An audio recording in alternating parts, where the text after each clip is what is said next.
You're listening to the Kilcullen Diary Podcasts, stories in sound from a village grown bigger.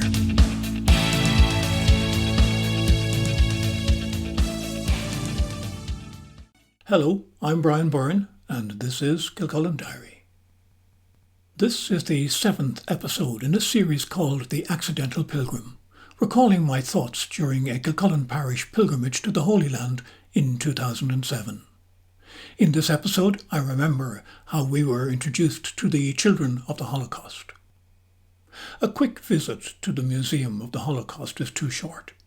It is also too long, simply because the assault on the sense of right and wrong is overwhelming. Our Kilcullen group in the Holy Land had less than a couple of hours at Yad Vashem, located a little way outside Jerusalem.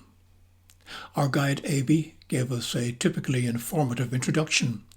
He also provided a personal angle, as his father was a Polish-born survivor of a Russian labour camp after he'd escaped from Poland in the early days of the pogrom. He first brought us to the memorial for the 1.5 million children who perished in what Father Michael Murphy described to us as the most gruesome event ever. The research which the Nazis did was extraordinary, Father Michael said. They had lists of Jews in every country, even of those living in Ireland. Our guide Abi outlined too how the work to develop the master race was also carefully planned and orchestrated, the object being to eliminate undesirables, among them those with disability or infirmity, Jews and Gypsies. The plan even involved killing half of the population of Poland and using the other half as slaves. Truth told, that's not the kind of detail I'd been aware of before, but the visit through the museum certainly reinforced that impression. The photographs, anti-Jew posters, newspaper clippings and the newsreel footage of the event are truly horrifying, as is the documentation displayed that shows the meticulous detail with which the Nazis went about their business after they came to power in 1933.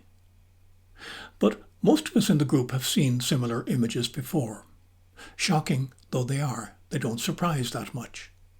Perhaps the new genocides of the last decades in Rwanda, Darfur, and not to mention what went on in the Balkans, may have dulled our senses.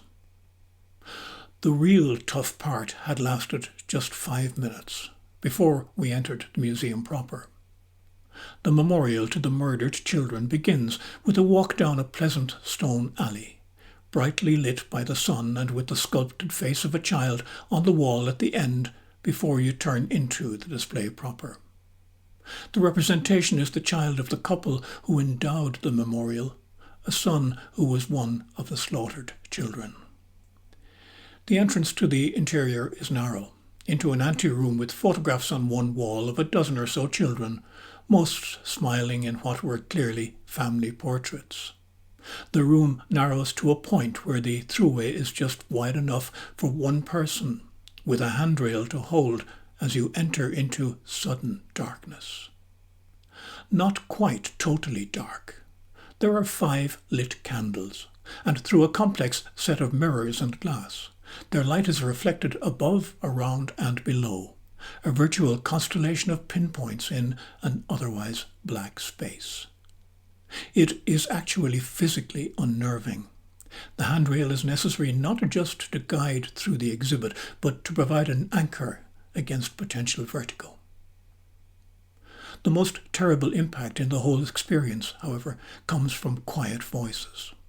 Voices taking turns to speak the name of a child, the child's age, and the country from where the child came before becoming a victim of the Third Reich. 5 minutes and we were back in sunlit garden.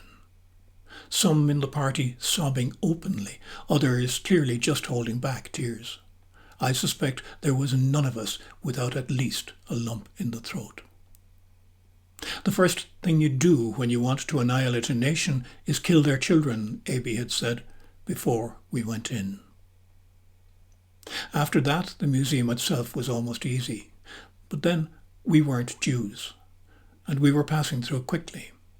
Also, We Irish may have had our troubles, but since Cromwell, nobody has tried genocide on us.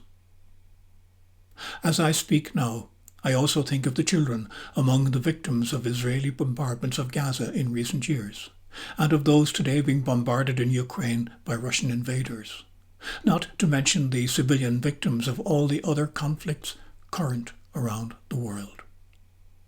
We don't seem to learn, do we?